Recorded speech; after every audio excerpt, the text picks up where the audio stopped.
Saludos, soy la licenciada Amberly Vélez-Ber y hoy conversando con Microjuris tenemos al licenciado Gerardo Ortiz Febus, contador público autorizado, cofundador y socio de Rodríguez Ortiz y Asociados, una firma dedicada a la contabilidad, impuestos y gestorías de negocios, con quien estaremos hablando sobre esta temporada contributiva que debe finalizar el 18 de abril a menos que se aplique una extensión por Hacienda. Hoy te vamos a dar los detalles que debes saber a la hora de declarar tus ingresos, ya sea como persona natural, corporación u organización sin fines de lucro. Saludos, licenciado Ortiz Febus. Saludos a ti, saludos al equipo y gracias por la invitación. Claro que sí. Bien, para comenzar, ¿cuáles son esos créditos contributivos que todavía siguen vigentes? Bueno, tenemos que recordar, ¿verdad?, que existen varios créditos, pero entre los más importantes, que son los que vemos en el día a día en la oficina, pues se encuentran el crédito por trabajo, el crédito por hijo y también debemos mencionar el crédito de la oportunidad americana. Que básicamente, ¿cuál es ese? Ese crédito lo que busca es compensar a esos contribuyentes que hayan incurrido en gastos de estudio, ¿verdad?, relacionados de estudio, matrículas, materiales, computadoras, que sean específicamente para estudiar, ¿verdad? No cualquier computadora. ¿Y a nivel universitario o escolar también? Esto lo que busca es los primeros 4 años universitarios y entonces usualmente lo que hacen las universidades se le da una informativa a los estudiantes y dependiendo, ¿verdad?, si el padre tuvo o el contribuyente tuvo que pagar, pues pudiera cualificar para ese crédito. Bien. ¿Cuáles son los criterios de elegibilidad para reclamar, por ejemplo, el crédito tributario por hijos? En el caso del crédito por hijo, antes de comenzar a mencionar los criterios, vamos siempre a estar pendientes de que posiblemente hay criterios específicos del crédito por hijo, hay criterios específicos para un dependiente para crédito por trabajo y también hay créditos específicos, requisitos específicos para un dependiente regular en una planilla. En el caso del crédito por hijo, entre los elementos, ¿verdad?, los requisitos esenciales, se encuentra que el contribuyente tiene que ser ciudadano de los Estados Unidos, tiene que tener un seguro social válido.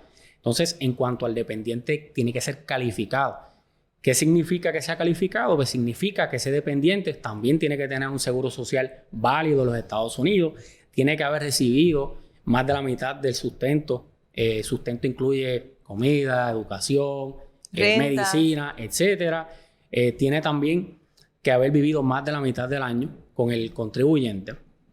Y en este caso el parentesco pues no es tan limitativo porque puede ser un hijo, puede ser un sobrino, puede ser un hermanito, siempre y cuando tenga desde 0 hasta 16 años de edad o mejor dicho de otra manera, menos de 17. O sea que los encargados, aunque no son padres, ¿verdad?, jurídicos de ese menor, sí lo pueden reclamar. Es correcto, no está limitado a que solamente sean los padres, siempre y cuando cumpla con todos los requisitos mencionados. Y cuando usted menciona que ese menor debe estar, ese dependiente, 50%, al menos el 50% del tiempo con esta persona, ¿verdad?, viviendo bajo ese techo.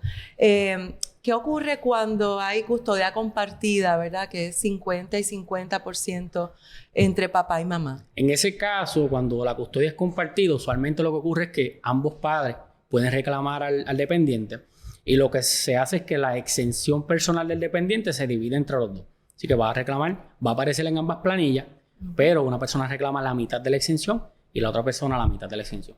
Bien, también había escuchado la modalidad que un año un padre reclama al niño y otro año el otro padre lo reclama. ¿Eso también se usa o no aplica en este caso? Eso, en realidad se supone que lo reclama la persona que lo pueda reclamar. Tenemos que mencionar, ¿verdad?, que hay una mala práctica quizás del pasado de prestarse a los dependientes. Eso está mal, eso no debe ser así. Eso debe reclamarlo la persona que verdaderamente cumpla con los requisitos y la pregunta que uno se debe hacer es si el IRS o Hacienda reta esa representación que hicimos en la planilla. Nosotros podemos demostrar que somos los que podemos reclamarlo. Si la contestación es que sí, pues no hay problema. Bien. Sobre el crédito tributario por trabajo, esos criterios de elegibilidad, ¿quiénes son las personas que lo pueden estar reclamando? Pues, en esencia, lo primero que van a requerir es que la persona trabaje. ¿Por qué? Porque el crédito por trabajo, ¿verdad?, haciendo una introducción a la figura jurídica, en el nivel federal existe lo que se le conoce como un Earned Income Credit, que no se extiende a Puerto Rico. Por lo tanto, se trae una figura local cuya traducción es el crédito por trabajo, y lo que busca es hacerle justicia a ciertas personas que se encuentran en un sector en específico e incentivar el trabajo. Por lo tanto, tiene que trabajar, tiene que ser ciudadano, ¿verdad? Ser residente durante todo el año de Puerto Rico, y en el caso de tener dependiente, volvemos a la palabra mágica, tiene que ser calificado. A diferencia de lo que sería un dependiente regular para una planilla para reclamar una exención, aquí es más restrictivo en cuanto al parentesco. Aquí lo que busca son descendientes, por ejemplo, hijos y hijastros. O si tienes un hermanito, tienes un sobrinito que cualifique como dependiente para exención, no te va a cualificar como dependiente para crédito por trabajo, y por eso muchas veces hay discrepancia entre lo que la persona quizás esperaba en cuestión de crédito y lo que verdaderamente el código le permite. Y cuando usted dice hacerle justicia a un sector de la población y los contribuyentes, ¿cuál es ese bracket, verdad? ¿Cuál es? Bueno, existen unas tablas y en realidad es como que un poco complicado mencionar todo, pero las cantidades de créditos máximos que se pueden reclamar pues van a variar y van a ser desde la parte más baja de la tabla, que va a ir desde 1.517, y la persona que está en la parte más alta de la tabla pues va a ser una persona casada con 3 dependientes o más, que va a poder reclamar hasta un máximo de 6.707. Así que los brackets pues son bastantes, y creo que se pudiera publicar una tabla si ustedes lo pidieran también. Pero por lo menos, ¿verdad? Entiendo que lo más importante es que sepan que hay unos brackets, hay unos renglones donde si usted cae en uno de ellos, basado en su situación, usted puede cualificar o pudiera limitarse el crédito por tal razón. Y hay un tope de ingresos, por ejemplo, que después de esta cantidad que usted gane anualmente, realmente usted no podría reclamar este crédito. También, al igual que pasa con el crédito por hijo, al crédito por trabajo también le aplica lo que se le conoce como un phase out. Y es decir, basado en las famosas tablas, pues si usted se empieza a pasar de ese ingreso máximo, pues usted va a recibir lo que se le conoce como un ajuste. Y poco a poco lo puede ir hasta perderlo completo. ¿Okay? So, existe un ajuste también. No es para todo el mundo. ¿Este año el crédito por trabajo contiene algún ajuste precisamente por la inflación, que aumenten las cantidades límites del ingreso bruto ganado? Sí, de hecho, tan reciente como en febrero de este año, se publicó un ajuste por inflación, donde dicho ajuste contempla que en la parte más baja de la tabla, que es una persona soltera sin dependiente, recibe un aumento de $17, y la persona que está en la parte más alta, que es una persona casada con 3 dependientes o más, recibió un aumento o un ajuste de $207 aproximadamente. Eso quiere decir que antes del ajuste, una persona soltera podía reclamar hasta 1.500, y ahora puede reclamar 1.517 máximo, y entonces la persona de la más alta tabla pues podía reclamar 6.500, y ahora puede reclamar 6.707, sujeto a, ¿verdad? Cuando decimos hasta, sujeto a ciertas limitaciones, entre ellas, por ejemplo, bien importante recalcar sobre el crédito por trabajo, que las personas mayores de 65 años o más solamente pueden tomar o el crédito por trabajo o el crédito por senior. Entonces, no te permite, ¿verdad? ¿Qué se hace? Pues se escoge el que sea más beneficioso. Usualmente, pues tenemos casos en la oficina que se reclama un crédito por trabajo y después vienen a reclamar el otro. No se te permite. También hay otra regla también que dice que no puedes recibir más de $10,000 en ingresos adicionales, como por ejemplo intereses, dividendos. Si recibes más de $10,000, tampoco cualifica para el crédito por trabajo. Hay unas limitaciones, así que pues podemos establecer que no es para todo el mundo, y no necesariamente es como lo vemos quizás en las redes de que 1.500, tanto para todo el mundo. Pues hay que ver la totalidad de las circunstancias, porque puedes o no verte afectado o no cualificar. Entonces, las personas pensionadas, ¿verdad? Sí pueden reclamar el crédito por trabajo, pero si ya reclamaron entonces el crédito por hijo, pues no. Bueno, el crédito por hijo, creo que quizás iba dirigida al crédito senior. Sí, sí, disculpa. Sí, el crédito senior, ¿verdad? Usualmente primero se radica la planilla de Hacienda, que es la que vence en abril, y la otra, pues ya luego de verano se puede ir reclamando. Entonces sería al revés. Sería si ya pudo reclamar el crédito por trabajo, pues entonces no puede reclamar el crédito senior. Entonces, los pensionados, ¿verdad? Indica el código que las personas que pueden reclamar el crédito por trabajo, pues el ingreso bruto incluye sueldos, salarios, comisiones, propinas, trabajadores por cuenta propia y los pensionados, ya sea pensión de Puerto Rico y también pensión a nivel federal. La respuesta es que sí pueden reclamar crédito por trabajo también. También habíamos visto en años anteriores que habían casos donde se reclamaban dependientes, ¿verdad? Sin la autorización de realmente pues, sus padres o quien fuera el encargado. ¿Qué sucede si alguien reclamó a un dependiente sin la autorización adecuada? En ese caso, siempre se va a mirar la razón. Puedo ilustrar con unos ejemplos. Claro. Por ejemplo, el año anterior, cuando único requisito para reclamar un crédito por hijo, por ejemplo, esto es a nivel federal, era simplemente tener un menor que cumpliera con la edad y ya, no había que trabajar, no había que hacer más nada. En ese sentido, pues cuando se iba a radicar la planilla de manera electrónica, ya el sistema tiene una ventaja que te avisa y te dice, mira, este menor ya fue reclamado en otra planilla anteriormente aceptada o en algún momento en el pasado ese menor había sido dependiente de otra persona o simplemente usted dice, yo no le di mi información a nadie, no es posible que alguien más tenga el número de seguro social de mi hijo. Sí, porque entonces puede ser fraude. Entonces pudiéramos estar hablando de muchas cosas y siendo realistas pudiéramos estar hablando de los efectos de las personas que se prestaban los hijos y alguien los puso a nivel federal hace tiempo y el IRS los tiene en una base de datos. Entonces te dicen, pues entonces explícame de quién es el dependiente. Hay que llenar unos formularios explicando que usted es el contribuyente, que usted cumple con los requisitos, certificando, se envía en papel, porque no se puede erradicar electrónicamente por el error. Y el IRS usualmente se comunica por carta, explicándote qué fue lo que pasó, cuáles son las instrucciones, etc.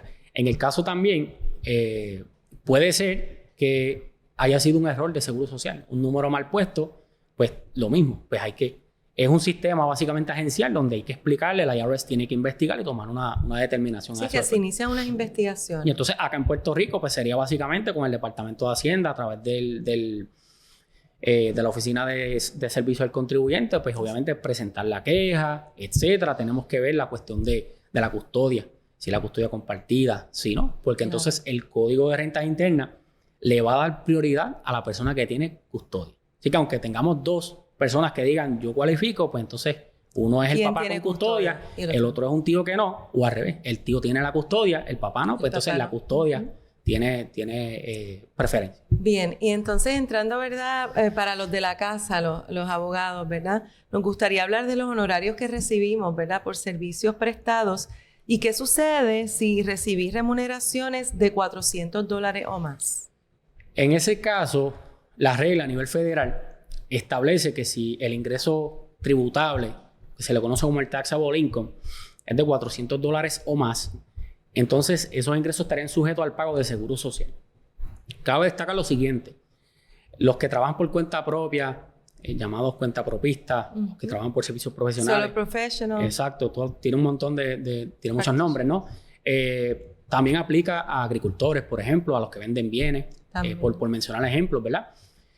Tienen derecho a tomar unos gastos ordinarios y necesarios para poder, ¿verdad?, generar esos ingresos. Así que, a manera de un ejemplo súper sencillo, si yo durante el 2022 di un seminario y la compañía me pagó exactamente $400 y lo informaron en una 480, pues entonces yo digo, bueno, la regla dice que $400 tengo que pagar seguro social. Pues entonces yo me pregunto, ¿yo tuve que incurrir en algún gasto para poder llegar al lugar y hacer el seminario? Pues entonces, con $1 que yo le reste, caigo en $3.99, por lo tanto ya no estoy sujeto al pago de seguro social. Bueno. Es que tenemos que estar pendientes de que hay unos gastos de que se tienen que incurrir para poder generarlo. Bien, también para los de la casa, sobre todo los notarios, ¿cuál es el alcance de la exención del IRS sobre los ingresos de notarios?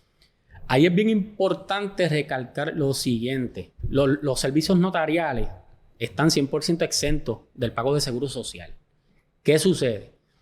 Aquí el consejo es que tengan una buena contabilidad donde puedan segregar lo que son los ingresos notariales de lo que son los demás ingresos. Sobre todo ahora que existe mucho profesional que ejerce quizás múltiples profesiones a la misma vez o por ejemplo, un abogado notario. Tú dices, pues tengo ingresos de abogado, tengo ingresos de notario de manera separada, le notifico al IRS, todo esto es notario, no paga notarial, no pagas seguro social, pago seguro social por lo demás.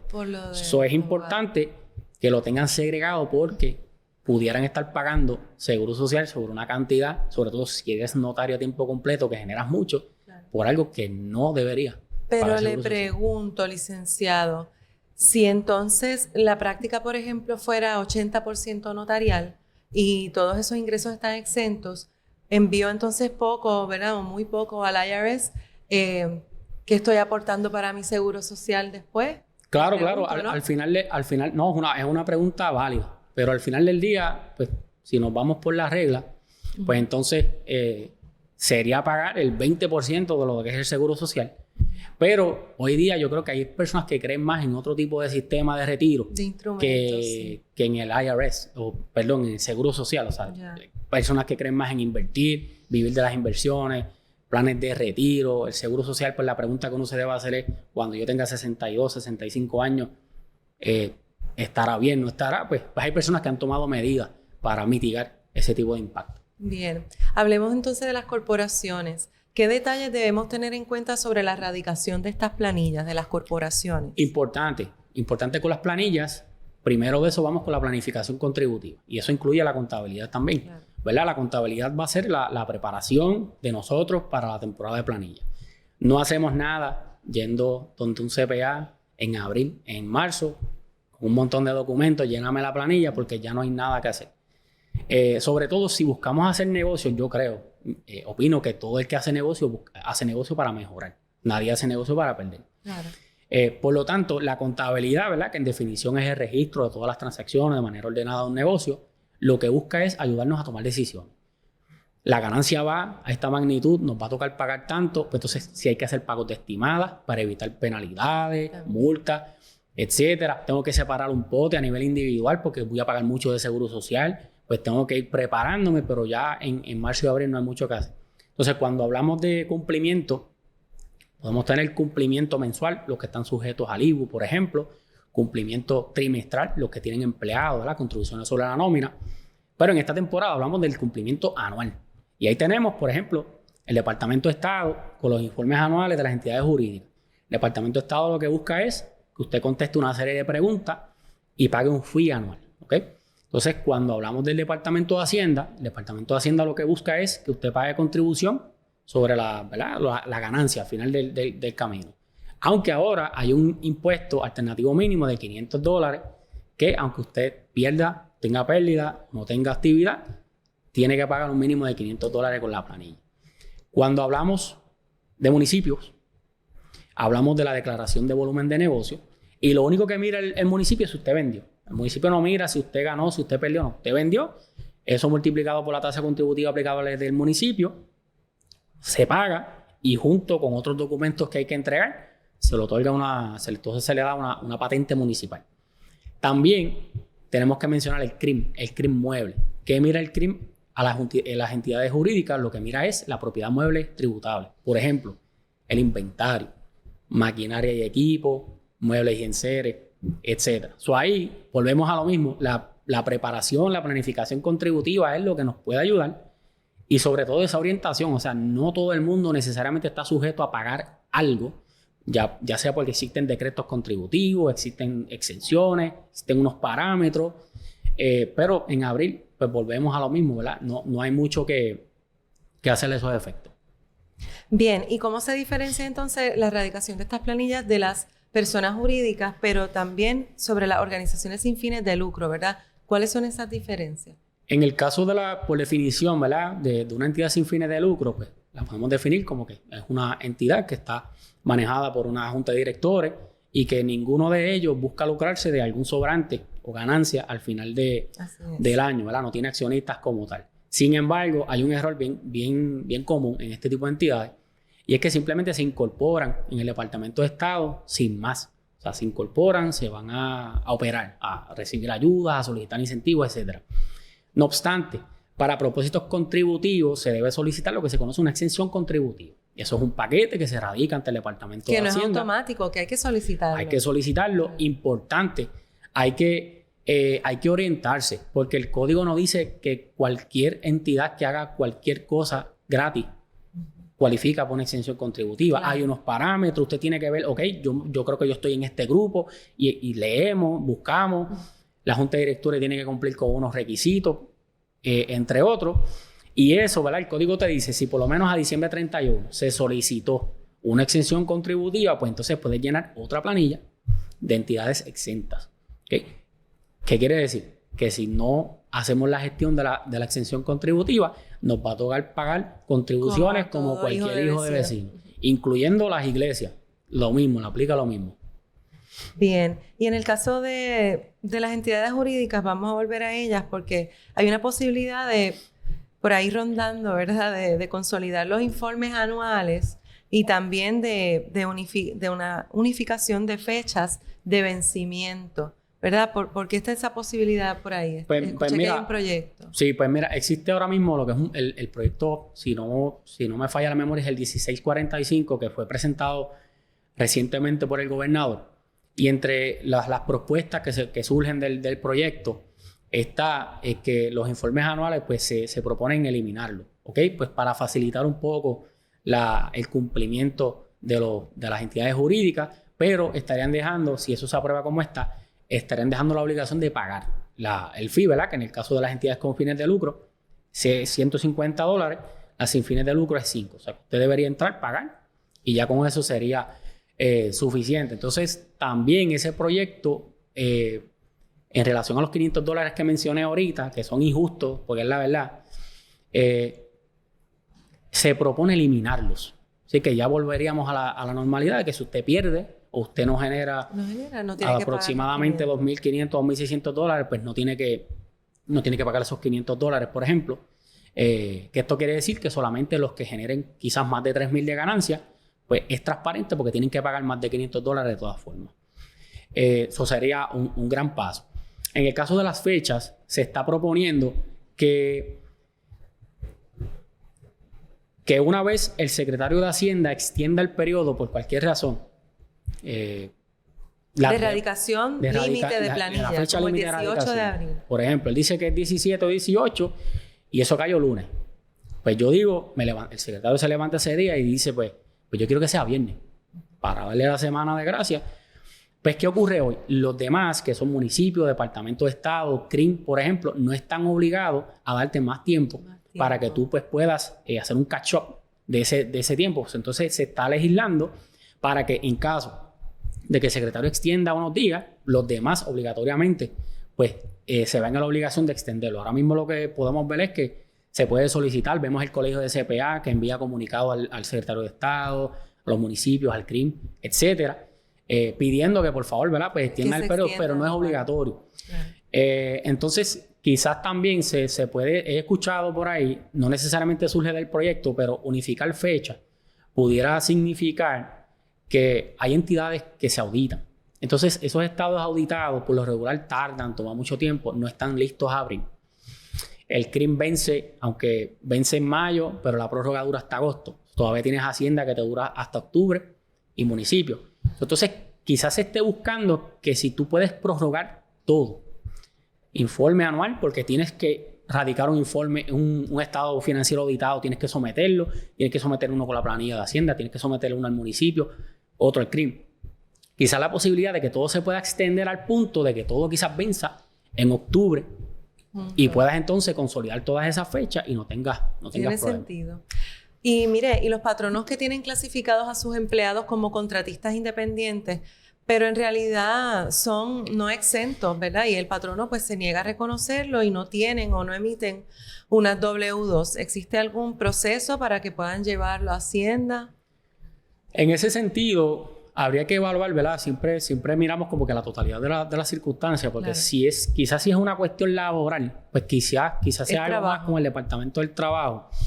Pero cuando es una cuestión contributiva, pudiera ser con el Departamento de Hacienda. Entiendo que la pregunta va dirigida a si alguien me paga, pero no informa que me pagó. O sea, por ejemplo, un servicio profesional que yo recibí $20,000 durante el año, pero nadie me hizo una 480, nadie me retuvo nada. En el carácter personal, la persona aún así pudiera radicar su planilla y se colocan en una línea que se llama los ingresos no reportados en una 480. Así que ahí claro, pues pudieras planificarte porque pues también tenemos que ver qué busca la persona. O sea, quizás vamos a suponer un panorama bien complicado.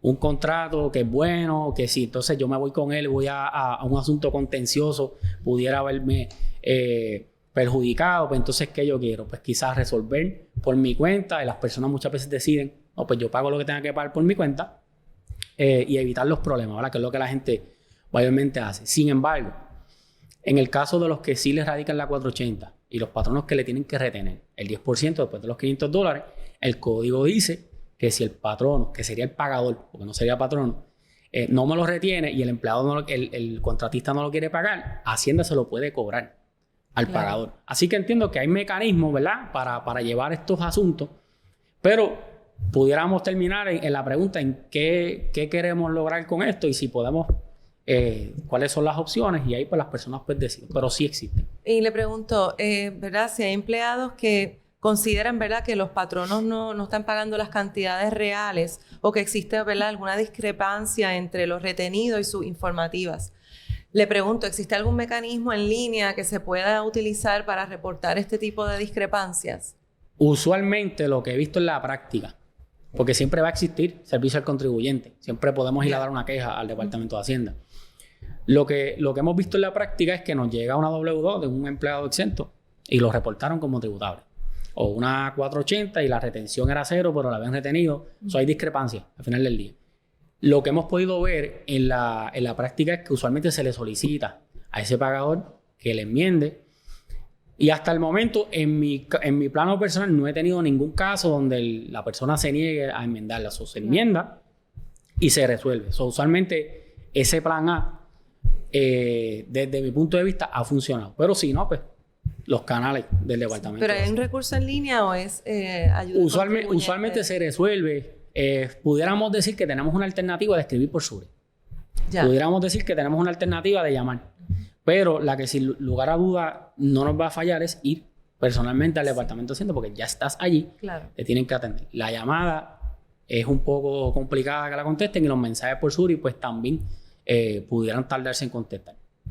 Pues muchas gracias, licenciado Ortiz Febus. ¿Y sabías que ahora puedes manejar tus cursos, créditos y planes desde un solo lugar? En cursos.microjuris.com puedes hacer búsquedas por temas, encontrar planes temáticos de cursos de acuerdo a tu industria o profesión. Además, somos el único proveedor en contar con una calculadora de créditos para que crees tu propio plan de cursos. Entra ahora cursos.microjuris.com y descubre nuestras ofertas del mes y mucho más. Hasta la próxima.